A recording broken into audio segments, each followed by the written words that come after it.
Sponsored by our friends at Nice Day, a creative marketing agency headquartered here in Charlotte, North Carolina. Hello, everyone. Welcome to another episode of Queen City Unleashed. Today, we are back for part 2 of our mini-series, Beyond the Plate, where we are talking to people around the city doing stuff more than just restaurants. We started off with Chef Kyle at Community Matters, and today we're here at the Innovation Barn with the Executive Director, Lisa Mathews. Mathews with one T. Lisa Mathews of The Bowl, which is a nonprofit here in Charlotte. Lisa, welcome to the podcast. Thank you for having me. So explain... Well, no, actually, I have a different question for you to start. If you had to describe yourself, what you do has got a lot of produce involved, fruits, vegetables. If you had to describe yourself as a vegetable, what would it be? Describe myself as a vegetable. Ooh. That's a tough one. I don't have a good answer for myself yet either, so... Put me on the spot there. That's like a 24-hour notice. I don't know. Say we'll go with we'll say pineapple. I don't know, like a little, like, could be like a little prickly, little, like... Oh, okay, you went fruit, not vegetable. I was thinking vegetable. Vegetable. Okay, I'm sorry. Okay, no, fruit's good. No, fruit is, you do all produce, so that's, I do so like... we blend it all together. Pineapple. Pineapple, I would say, can be, like, we're tough on the outside, but, like, on the inside, we're fun. Let's try to be fun. We try to be, like, down for party. Okay. We can go, like, sweet. We can be like a little bitter sometimes. I don't know. Okay. Now that fruit is on the table, see, I kept thinking vegetable, but now that made it even harder. No, now that fruit is on the table, I feel like because it's also probably my favorite fruit, I'm gonna say mango. Okay, we both went tropical. That I can be very sweet, but inside there's like a hard seed in there that like at the core of who I am, it's like very tough, but outside it's like can be really sweet. And then sometimes you can get like a mango that's got a little sour to it. So depending on the mood you catch me in. Yeah, little sass. Yeah, I've been known that's been a word used for me to describe me over the years. Okay, yeah, mango. Would it be throughout this podcast? I'm probably going to be thinking of what vegetable it would be. If I come up with a good one, I will let you know. Circle back. Yeah, we'll circle back. Maybe you end with a vegetable. Okay, this podcast is all about Charlotte, and I would love to know, how did you end up in Charlotte? I ended up in Charlotte. This is a long story. My parents retired. So I'm from Minnesota, originally from the Twin Cities. My parents retired in South Carolina, just like over the border in the upstate. And so then I was still living in Minneapolis, and I would come down and visit them, but I would fly into Charlotte. And then a friend of mine from high school was living in Charlotte. And so we would always... our paths would just generally cross a little bit. And so then when I'd fly into Charlotte, I would usually be like, hey, I'm flying through the city, like, want to grab dinner, go out for a drink, etc. And that just happened more and more often. And then to say he is now my husband, so... Oh, wait a minute. That's the friend from you know your husband since high school? Yeah. Mm-hmm.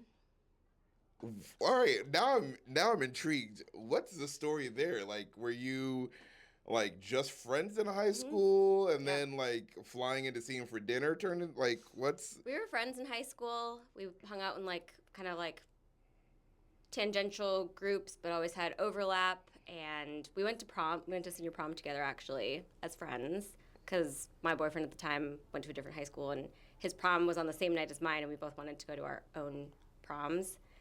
So you were with a friend. Yeah, but my boyfriend at the time and Ben, they were friends. So So yeah, Ben and I went to prom. That should have been an omen at that point. Like the guy you went to prom with, like that should have been an omen. Like I have a picture. I will show you later. It's pretty funny.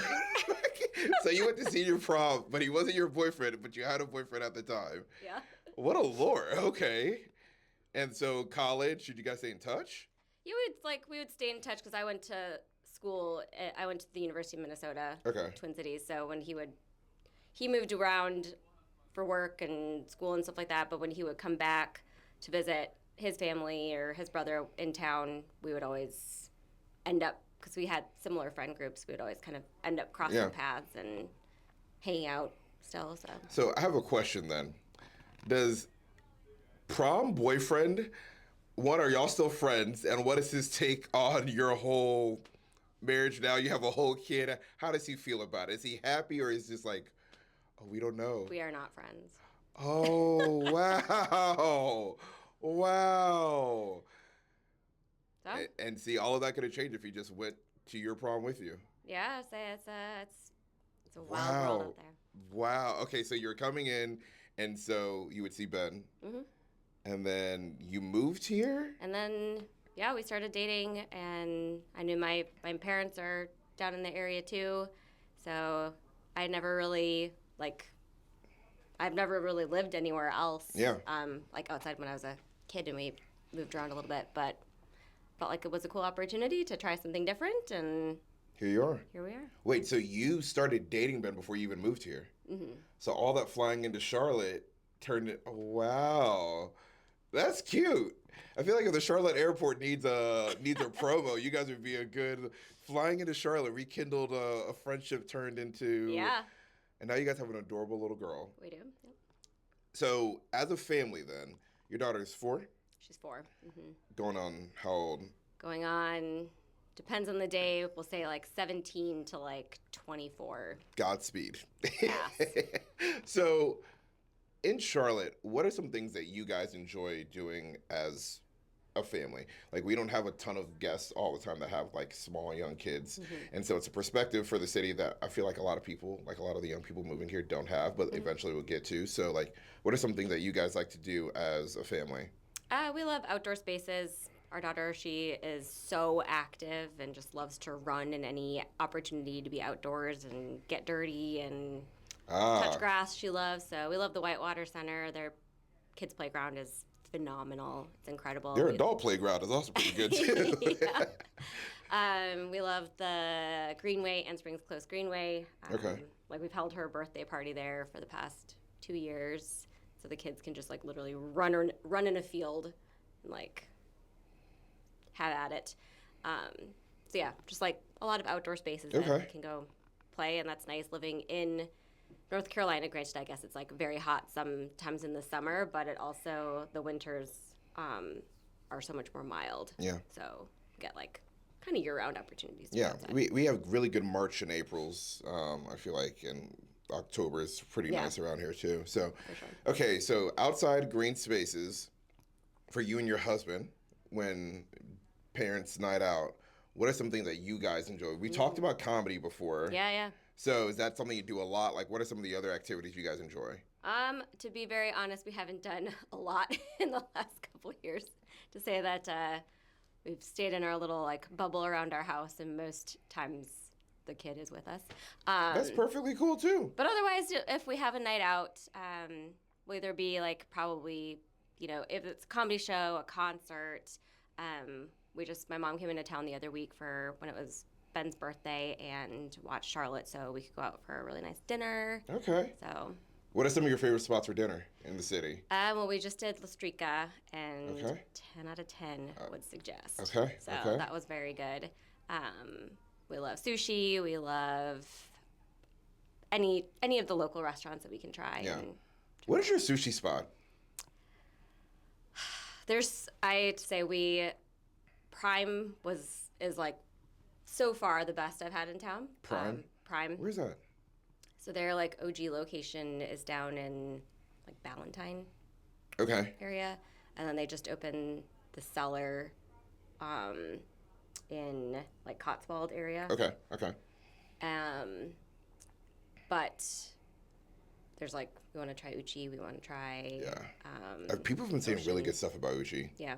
Like really, really good stuff about it. So sometimes I'm hesitant on a hype for new restaurants. I'm like, let's let it play out. For sure. Uchi, everyone who's gone is Well, like, because it there's is been worth like it. multiple other like this is not their first Yeah, location. so they know what they're doing at that point. Yeah, Okay. and that's like, Charlotte loves sushi.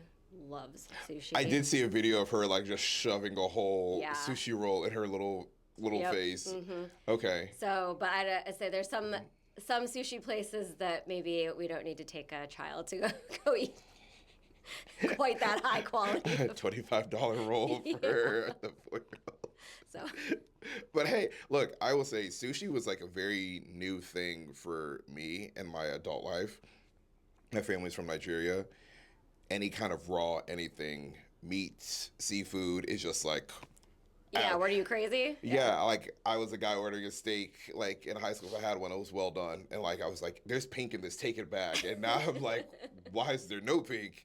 So we had to like grow out of that. Like my brother, I'm the oldest, so I'm the first one, and I remember I went to a hibachi restaurant. And I got like the combo, and the guy was like, "All right, how do you want your steak cooked?" And I was like, well done." And he like snapped around and looked at me. He's like, "So you want to eat leather?" And I was like, "Hey, whoa." Personal attack. I was right. Seriously, I was like, "What do you mean leather?" He's like, "All right, I'm gonna cook it for you medium well. We'll start there." He's like, "If you don't like it, I'll recook the whole thing for you." And I'm like, "All right, fine." And I had a bite, and I was like, "Oh, this is flavor. yeah," and it's not so chewy. And I'm like, "Oh," and that was the beginning of me getting away from. And then I went to college. We had a hibachi place at school, and they also did sushi. And so that was the first time I had sushi, and I was like, "Oh, this isn't bad." I was like, this is enjoyable." And now it's something I do enjoy. You've got to get over that like initial like, be brave, give it a shot. If you don't like it, that's what I mean to say. Like for our daughter, we try to encourage experiment and adventurous eating, and it's always like if you don't like it, you don't need to eat it. It's fine. I was teasing my parents about that recently because my dad is like the king of try new things, have new experiences, except when it comes to food for him, he refuses. The man wouldn't eat pomegranate. He's like 50 something, would not eat pomegranate just because in his mind he didn't like it, but he'd never tried it. I'm like, you don't like something that you've never tried? And so he was like that with so many things. And like sushi is another one. Like they're planning to go to Hawaii, and I'm like, you have to eat the fish, like the raw fish, the poke. And they're like, oh no, we don't do that. I'm like, Dad, you made us try so many things for our benefit. I was like, you're going to Hawaii and you're not gonna have a poke bowl? I'm like, why are you going? He's like, you just have to understand culturally. I'm like, I know, you raised me. I was like, try something else. So I will see. I was really pressuring him and my mom, and when they get out there, I'm probably gonna call them every day and just be like, one bite. Like one bite. And then you fall in love with it, and then it's just like, where's this been my whole life? Yep. So like sushi, is there other cuisine that you guys are huge fans of in the city? I mean, pizza. We love pizza. Oh, okay. We're a big pizza family. What is your pizza spots? Oh, man. I mean, we love Pizza Baby. We love Anisio. We love, I just say, and my husband, our pizzas also, we're a family divided in terms of like types of pizza. Oh, explain. So my husband is like his like top priority would be like a New York style slice of pizza. And then I'm more of like a wood-fired Neapolitan pizza person. Who has a good New York style pizza? I mean, he looks like Benny's or like any like he. That's Benny's is a good pizza. Yeah. I mean, that was my whole college experience. There's another one. I think they're New York style. Near Uptown, Bazanti's. That New York style ish. I feel like they're in New York because they do like really good buffalo wings and stuff like that. So that's another one. We haven't been there yet, so then. Yeah, Bazanti's. It's right on Trade Street, like not too far from like kind of up from the stadium, right there. So that's another one that before we became addicted to Pizza Baby, that is where we got pizza most of the time. Yeah. The Pizza Baby addiction it's real. It's a problem. Like the fact that we know the staff and they know us so well, it's just like I don't know if I should ever be this familiar, but alas, we are. So, talking about food and all the green spaces and stuff that make North Carolina special, what do you think makes our city, Charlotte, so special? I mean, it's so much to say. Coming from Minnesota, the Twin Cities, where I had spent most of my life, to here, it was a significant shift in just the way the city's set up, the culture that exists in the city, and so to be able to come in and experience that kind of firsthand, it's awesome, and to see the way things are evolving into, as you know, I've lived here for longer, to understand more of the depth of the city and the history that exists and the pockets and neighborhoods and the people that are here. I mean, I think that's probably true for any city. It's like the people are what make a city so great and unique. The history, the diversity, the just the different creativity that's in the city, and seeing all the, now being in the nonprofit space for the past 6-ish years and seeing all of the organizations who are on the ground just doing the work day in and day out, and the type of like collective care that fosters in the community. I think it's very cool, and from my perspective, unique to Charlotte. Yeah, I mean, we'll hop right into it, but one of the things that I've learned in the nonprofit space, like they're also connected. Like I know people in a few different nonprofits, and if I mention another one, they're like, "Oh, so and so." I'm like, "Do you guys all just like get together all the time?" But like, it's very supportive and like very communal of one another and like the work that you guys are all doing. So, speaking of nonprofits, the Bulb. Can you please explain what the Bulb is to people in Charlotte? Because truly, I did not know much about the Bulb till Daniel from Nice Day was like, "Hey, have you heard about the Bulb?" And I'm like, "No, I haven't." So could you please explain who and what the Bulb is? Yeah, so we're a nonprofit, and our focus is on bringing fresh fruits and vegetables into the community using our barrier-free mobile farmers markets. So we don't require referral, registration, ID, or payment. Everything is totally free, and the items that we're bringing out are all fresh, whole produce items. And so coming out to a community, setting tables up, and guests can shop essentially what we have, what the offerings are. And our team works really hard at making sure that we bring out a great variety of items. So fruits, vegetables, leafy greens in the mix, root veggies, berries, citrus, etc. And so that people are really having a holistic shopping experience in the produce section to be able to support meals, snacks, etc. for their families. Awesome. And like you guys creating that experience as a farmer's market, I would assume also adds a level of like dignity for the families that shop, that it's like, they still have that. It's not like, hey, here's a bag, but they still get to pick out what they want. Exactly. That's a huge portion of it's integral to our mission in being a very dignified shopping experience. So we're giving the choice to our customers to say that, we don't know what is the most culturally appropriate food. We don't know what kind of food you have the utensils at home to prepare. We don't know what types of foods your kids like, etc. So we're taking ourselves out of that mix and saying this is what we do have to offer, and allowing that exchange to happen, that people can self-select. Man, that's awesome. So how long has the Bulb been around? What is the history of the Bulb? Yeah, so we've been around for 10 years. Oh. Yeah, it's our 10th year, which is wild. A big evolution of the business in that time, but to say that I'm super proud that throughout that course of the 10 years and how the business has changed, the mission has stayed intact the entire way in terms of being a barrier-free service. And so that's kind of the premise on which the organization was founded. Our founder's name is Alicia Street, and she was, in her work in social services, just really noticed significant gaps in what resources she was able to direct her clients or her families to, knowing that distance was an issue for people who don't necessarily have a car or reliable transportation, or who have multiple kids, and trying to put them on a bus and taking them, an hour across town to go to a grocery store that felt familiar, that had the items that they knew that they needed. Looking at, financial insecurity in that, and not knowing, necessarily choices or trade-offs you might need to make between food items, looking at existing pantries that, were out there, and just seeing people with small children, people, senior citizens, people with chronic health conditions, etc.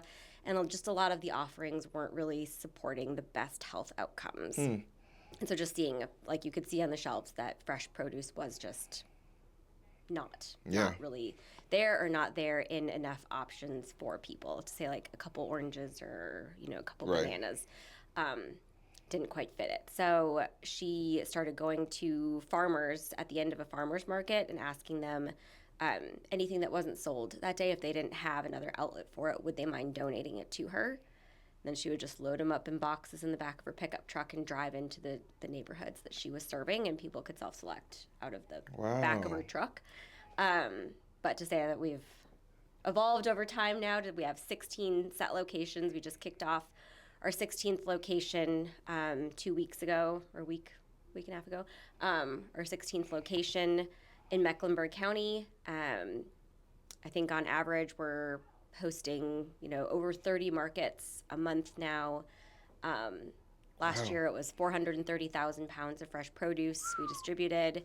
So it's amazing to see, at least in my 6 years too at the organization, the evolution of what we've been able to do and how we've been able to grow. Man, that is awesome. Like, this is what I mean. Like, there's so many nonprofits around the city that are doing work. Like, sometimes I feel like as people, we can probably assume there's a gap, but like, you have no idea who is working to fill that gap. And then here comes the bulb that like is doing such really meaningful work to like address people and provide support, Yeah. and answer a need that, I mean, it's basic human right, like to be able to eat like good food and take care of your body. Yeah. Like, there's so many things that we all understand now that like if you eat well, that can lead to so many other things, Yeah. prevent so many other things down the road, health outcomes and Absolutely. stuff. And housing is another one. So it's like a lot of the nonprofits that do work in that space too. It's like, yeah, I'm in healthcare. I know, like, someone eats and has a place to sleep.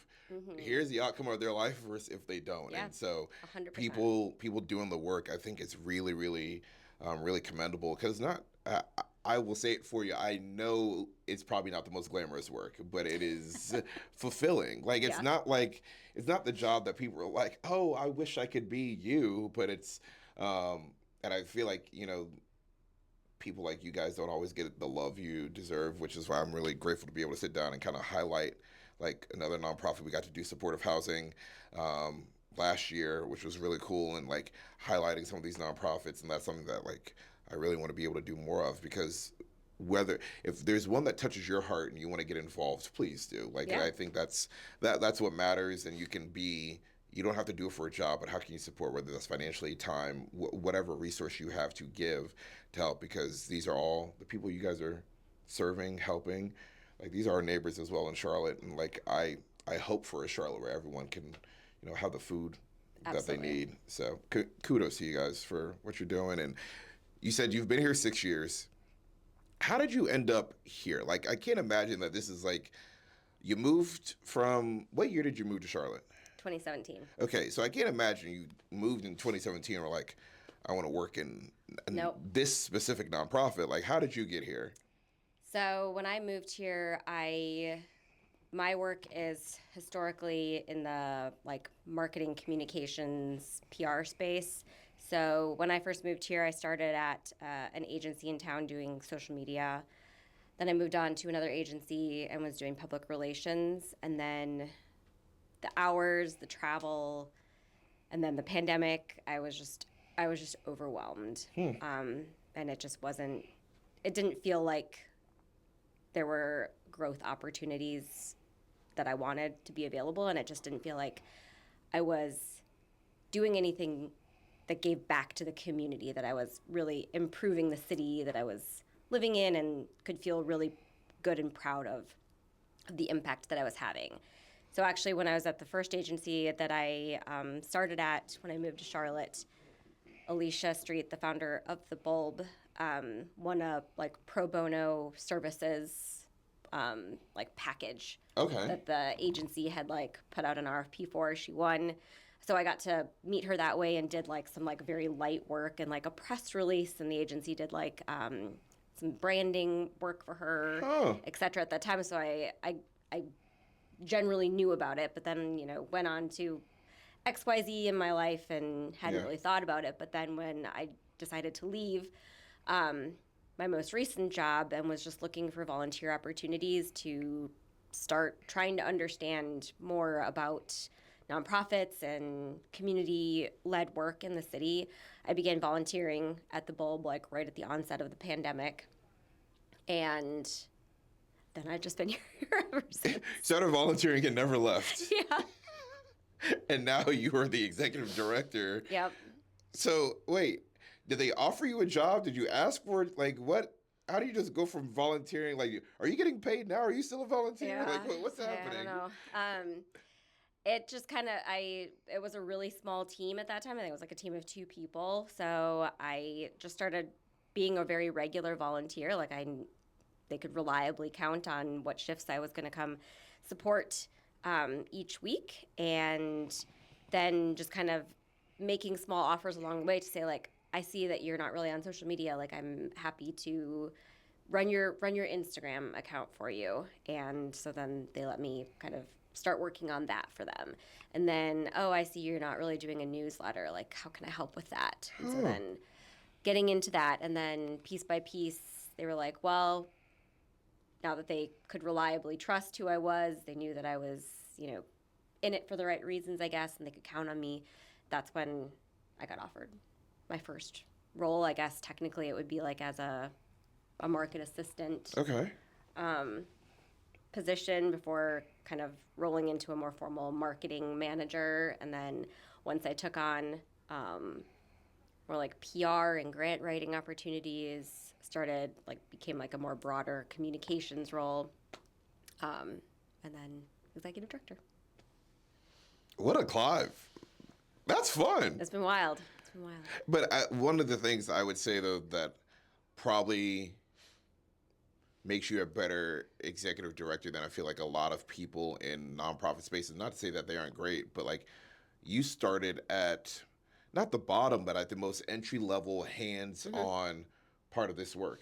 So like there's not a single piece of it that you haven't seen or experienced from like you were a consistent volunteer, like helping sort and all that, to now doing it. So like when you still, I'm sure, in the work you do, have a mindset of like, all right, if we make this change, how does this affect the volunteers? Because you've been the volunteer. And I think I think businesses in general, business, nonprofit, whatever, are in better shapes when leaders have been in the roles of the people doing the hardest part of the job. Yeah, it's a humbling. It can be a humbling experience in that sense to know how hard the work can be, and to your earlier point, sometimes how unglamorous the work can be.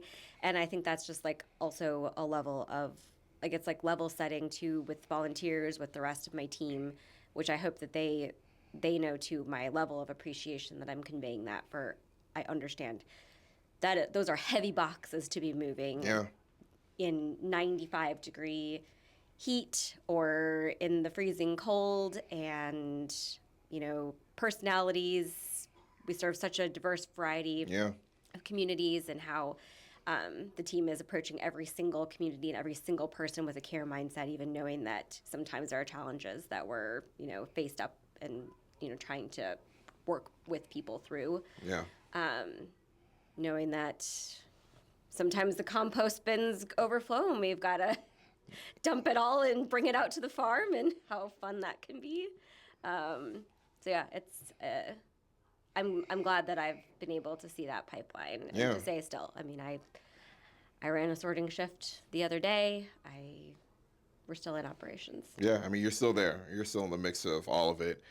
So, in general, because I'm sure you're in the weeds of what this looks like for the city, what are some kind of like educational facts, numbers about food insecurity, about the people that you guys help support, that I think the average Charlottean should know? Because I think sometimes we get so caught up in our own worlds that we don't recognize, one, that there's an issue, and then sometimes the gravity of the issue. So, like, can you share some of that? Because I think that's really important for people to know and understand. Yeah. So I think that's like one thing that comes down to is also understanding the type of food. So when we talk about food insecurity, that's just talking about just food and being able to eat something, right, I guess. But when you talk about food insecurity more from like a quality of the, fresh fruits and vegetables, it's, I don't have a number to put to it, but it's so much more extensive to say that we have, I think it's like 13% of Mecklenburg County is considered to be food insecure. Sheesh. But to know that that's just in terms of being able to get a sandwich or, shelf stable, something, frozen meal. But when it comes to actual like whole fruits and vegetables and being able to reliably incorporate that into your diet, into your household plan, it's so much more extensive. And so, the bulb's focus is very much in the produce space, knowing that that's also like, produce is tricky.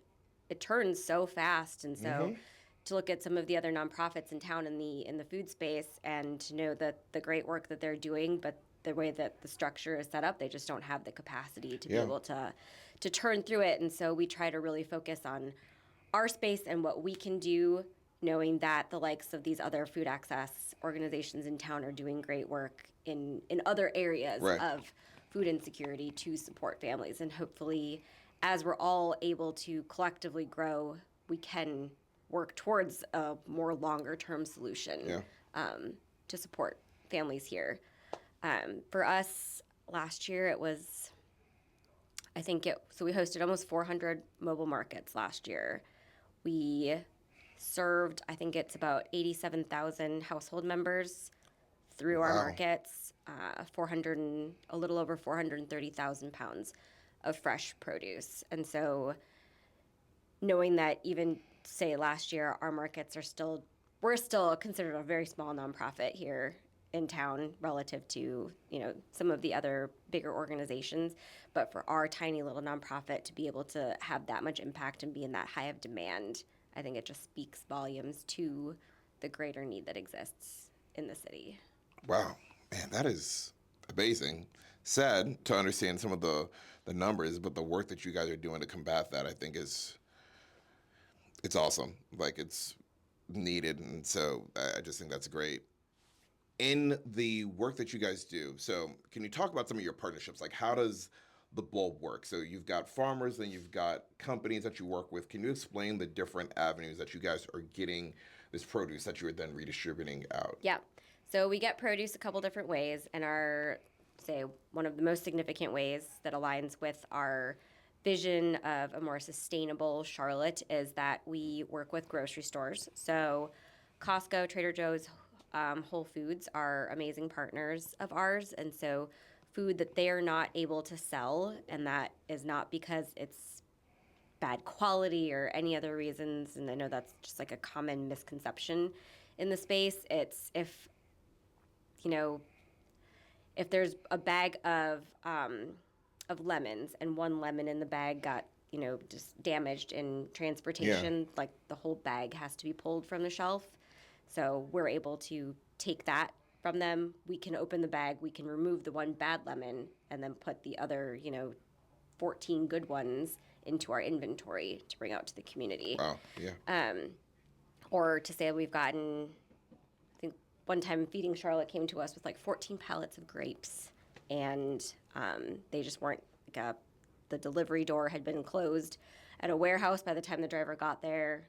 Driver had to continue on, and so what are you supposed to do with all of this produce? So he just brought you guys the grapes? So knowing that we have the outlets that these can all go to is huge. So a lot of different avenues that we're getting these items, and it's not that it's poor quality. And then also to know that our volunteers sort through every single item. So that one smashed lemon gets removed and composted with our partners at Crown Town Compost. Everything is inspected for quality by our volunteers. We run sorting shifts 5 to 6 times a week, 6 to 7 times a week, where people come in and our volunteers will, go through every strawberry, every grape, every broccoli, et cetera, because we want to make sure that what we're bringing out to the community is of the same or better quality than what they would essentially see at the grocery store. It's part of the dignified model. And then also we work with farms in the area, so to balance out, we're not relying too heavily on one area or the other, and we're also trying to introduce people to what local eating looks like.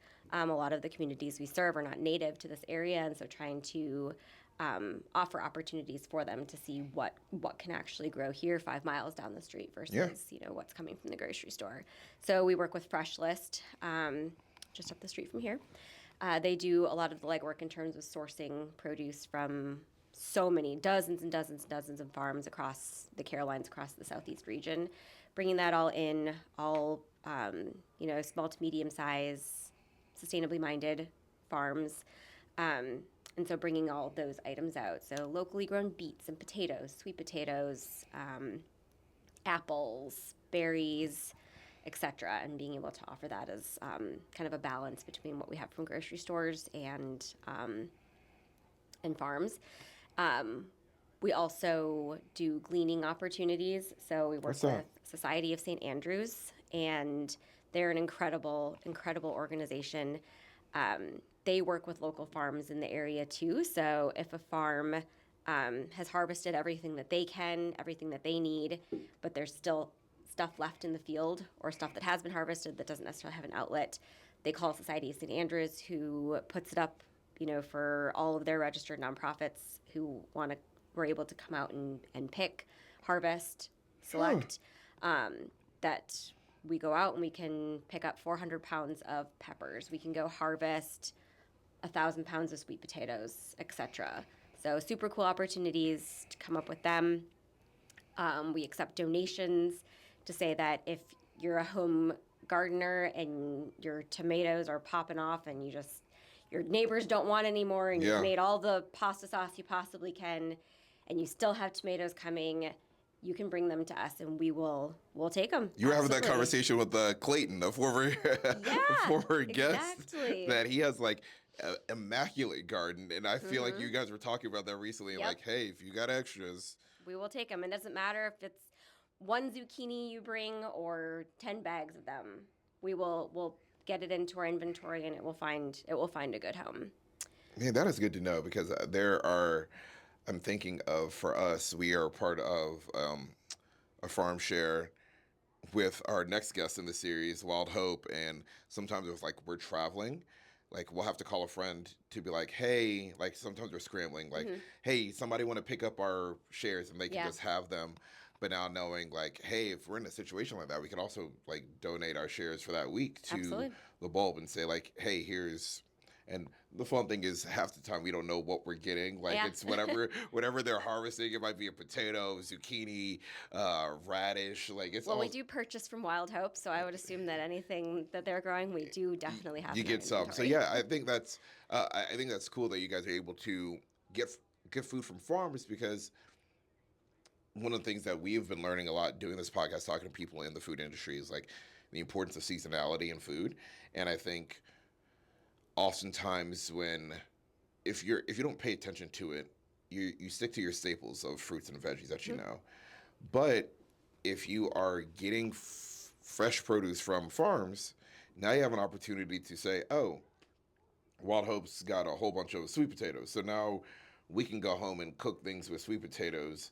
And so it allows the people that you guys are like supporting to also be able to be a part of that seasonality of food. And it's not just the basics of, I don't know what the basic vegetables, like corn and what other like regular potato, but like, hey, here's a sweet potato, here's a zucchini, here's like a radish, or even like unique varieties. There's so many different varieties of radishes out there, and how we introduce people to different ones that can grow here. Another part of our work is that we try to, for some things that might feel intimidating or a little more unique, or even items that maybe people have historically, when they grew up, they're like, oh, I hate beets. They've gone their whole life them thinking they hate beets, but they've never had beets in like a really good way. And so we bring recipes and nutrition information to our markets as well. Okay. Just trying to very gently offer more information and an opportunity to either try or try again in a way that we hope is not. We don't want it to feel intimidating. We don't want it to feel overwhelming. To feel like very approachable entry points to different fruits and vegetables that might not be quite as familiar, more polarizing. I'm gonna say this now. This is a really random thing, but something you said made me think of it. Beets needs better PR. Beets are great. And my wife is shaking her head behind the camera because she is not a Beets fan. I grew up eating beets, and I absolutely love them. And I would roast them either, like if I had time, in the oven, some olive oil, salt, pepper, oregano, cut them thinly, like almost like beet chips where they're not like crispy, and I absolutely love them. And my wife is like, ooh, beets, no, can't stand them. And to me, they're like such an underrated vegetable. And I'm like, I don't know why, I don't know what happened and when they started getting bad PR, but like I'm on the like beets are a good vegetable in neither respect that they deserve, because like so many other vegetables are just gonna like, beets have like justice for beets. Yes, justice for beets. Like, they have their own swag, they're a different flavor profile, and The then golden versus the red, like it's exactly diversity in the beets. yeah. Like, we should all love beets and eat It's a more beets. superfood. It's a superfood. So come on, guys. Like, if you're anti beets, just look up a good beet recipe. Also, some chefs around here, I've had Chef Sam at Restaurant Constance had some dish with beets, and it I was had a so beet good. dessert at La Strica, and it was phenomenal. A It was beet dessert? yeah. It was like What else was with it? it was like a it was like I don't know, it was like a beautiful decorative plate. Like, See, it that was sounds like something that I would have to order by myself because my wife wouldn't want any with me. It's okay. She's rolling her eyes. It's fine. It's fine. Um, but yeah, the seasonality I think is a really cool component that you guys have that takes it a step further than just like, hey, here's some produce, but like here's some produce that you might get in spring that you might not get in fall. Um, for you, being a part of this work for 6 years, can you share, not names of course, but can you share some of these like really impactful stories or things, these turnarounds or from people that you guys have been able to support? oh man, where to even begin? There's so many different like ways to talk Yeah, about like it too. and that's something that I wanted to make sure I heard because I think when you hear the impact, like hearing about the work is one thing, but when you can hear the impact of the work you did, I think that's where it kind of closes the loop sometimes for people of like, oh wow, this is how that Yeah. impacted folks. So I definitely want to hear. Let me get started. So I one of the stories that like I've shared with multiple groups and was just super impactful was a woman at the market that we have over at the West Charlotte Rec Center that now counter supports. Major kudos to them. They're besties for sure. Okay. But this woman was shopping and she's like utmost appreciation, gratitude. She was like, I've been struggling with an eating disorder for so many years, and fresh produce is just so expensive and to be able to buy at the grocery store.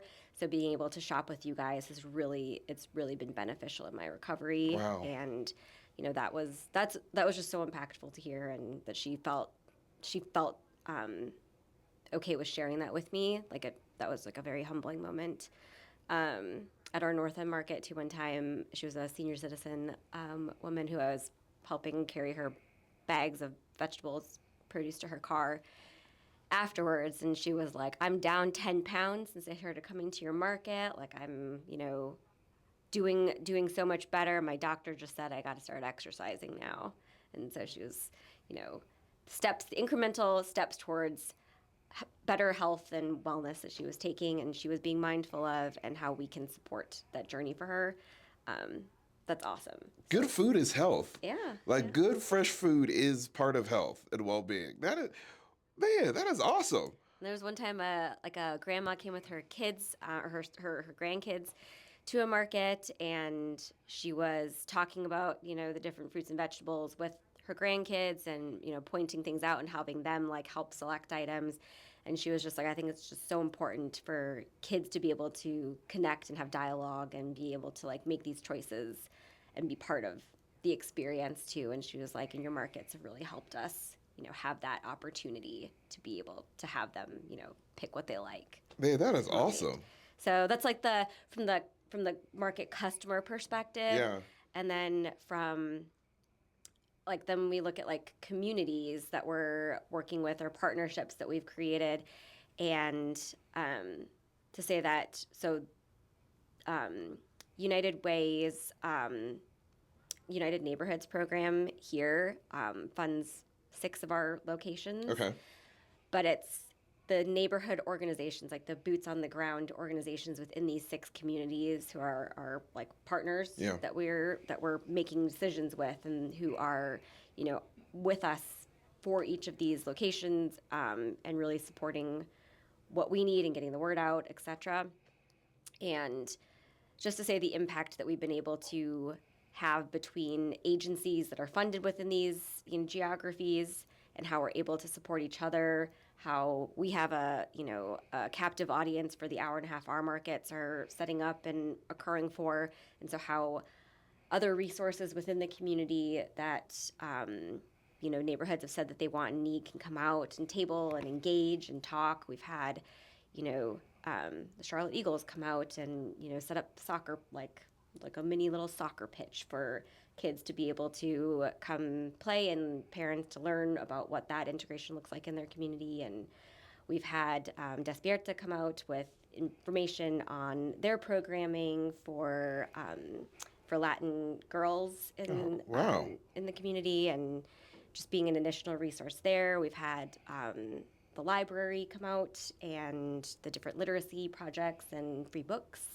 that we're able to bring. Spring Clean has come out with clothes, and we can align it with the start of school that they'll bring clothes that are more uniform-esque, or around the holidays, like some dressier clothes, or play clothes going into summer, etc. That we can have these greater offerings, and it's that collective effort that is so impactful that you can see how that is not just benefiting my organization by any means, but other organizations, and then most importantly, the guests and the community members that we're all, here to support.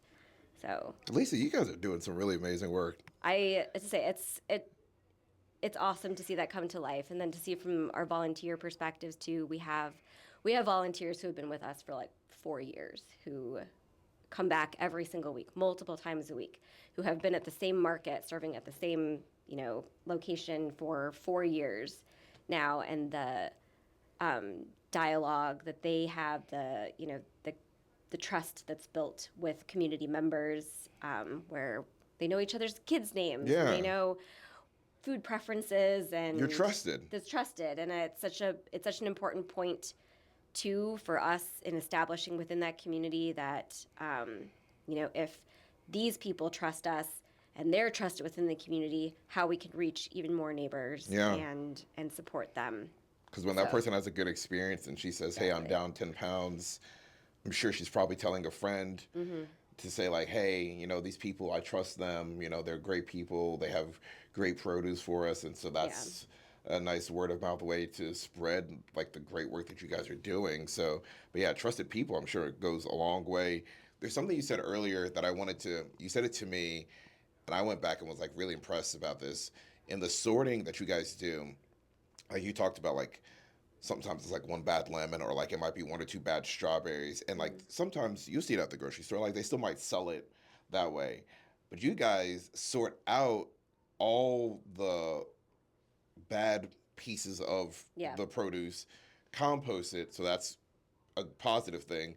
But then what you said was that the packaging that you might get for like fruits or vegetables might actually be better than what you get in the store, because you've taken out the few pieces that the store might leave in and still sell. So it's almost even a better product for the community than they would even get in the store, and you guys are able to give it to them for free and meet a need for them. And I just, going back to the whole piece of dignity for these people who are coming to shop, it's not just like, here's some throwaway fruit that you get, but like there is quality to this, and we're making sure we're taking out the bad pieces, and you're really getting the best of whatever we have coming in. And I just think that's really important, that there are ways to help people in communities that sometimes I feel like the dignity piece gets missed, or like all right, yeah, you don't want to take the extra step because it's more work, but like you guys could easily just package up what you have and just redistribute it out.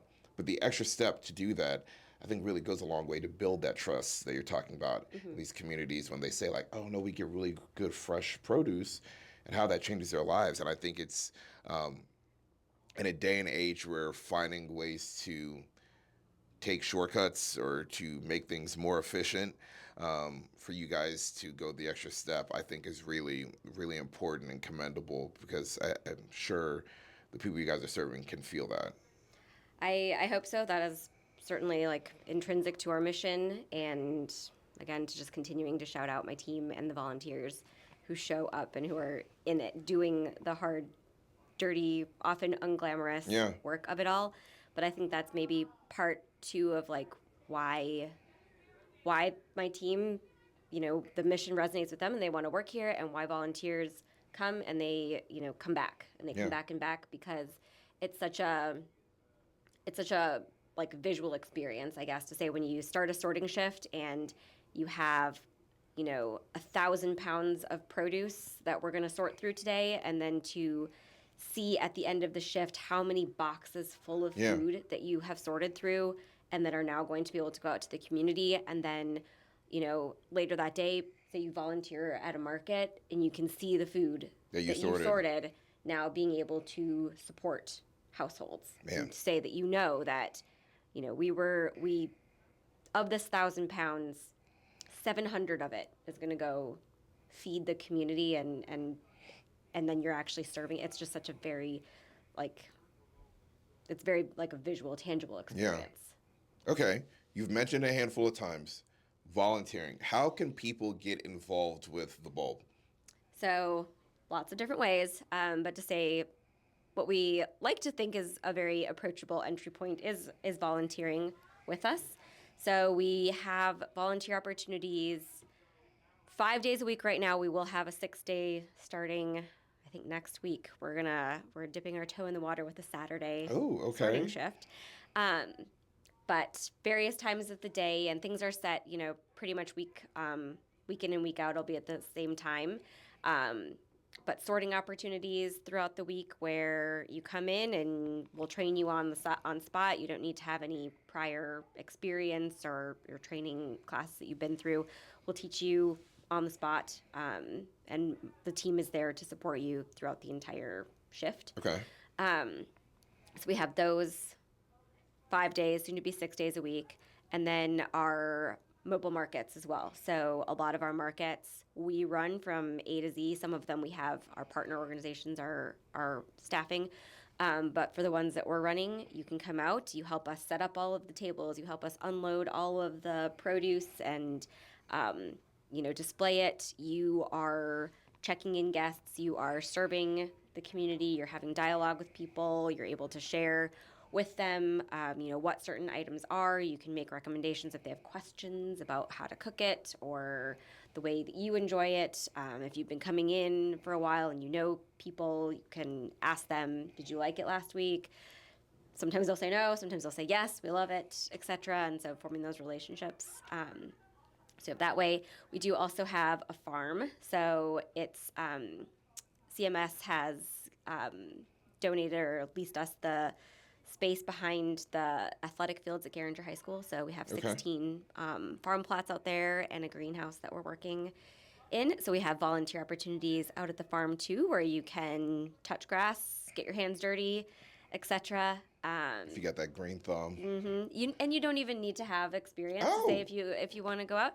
It's our farmer out there. His name is Eddie. As long as he it's nice for him to have a heads up on like what your experience, your skill level is, but he's able to tailor the experience to the variety of people who are coming out that day, on what different activities, and he can support people in and learning, and depending on the time of year, if you're seeding, if you're harvesting, if you're whatever, there's so many different opportunities for people out there as well. So with that being said, Queen City Unleashed is going to come out and participate in a sorting day. We're going to get the dates figured out and get that information out to any of you who would like to participate. But we think it's really important for us to be getting our hands involved in the work that's going on in our community. And if this story has moved you, or hearing about the bulb, their message and what they're about, please come hang out with us. We're going to start with one, and who knows, we'll probably really enjoy it and probably be back for more. But Lisa and I talked about this, and we are absolutely going to make sure we get out to at least one this year. This was a goal we set last year, to participate in a volunteer event, because as much as we love all the other businesses, being a part of helping our neighbors around in our community is really important to what this platform is about. So we're sharing the voices, but then also want to partner with the voices in meaningful work. So we're going to figure out a date. Yeah. We're going to come out here. I don't think I'd be most useful in the planting. Not great That's there. fair. That's fair. But in sorting and maybe even one of the markets, I definitely look forward to being able to do that, because I don't think you can ever have too much service in your life. And I think doing that also puts things into perspective of how you can be more thoughtful about decisions that you make for, like, again, now for me, I'm like, oh, shoot. So if we have a share, like, we can donate that somewhere else. And I just think it's really important. So I'm looking forward to getting out with you guys and sorting, and I think that would be a lot of fun. The market, I think, would be a lot of fun for me too, because I love people and talking to people. Oh So yeah. I think that would be. Our markets have a lot of personality. People Yeah. come out and we try to create, we try to make them a vibe. So we'll put music on, and depending on who's leading the market that day, each of the team has kind of like their own music style that they'll put on. Okay.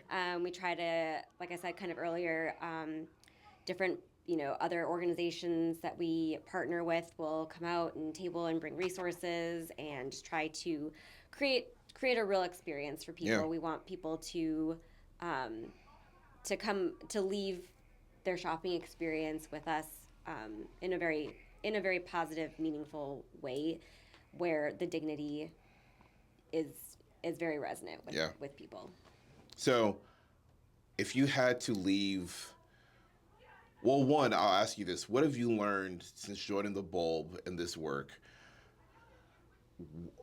What is the biggest shift in mindset for you? What have you learned the most of that you would want to impart on people?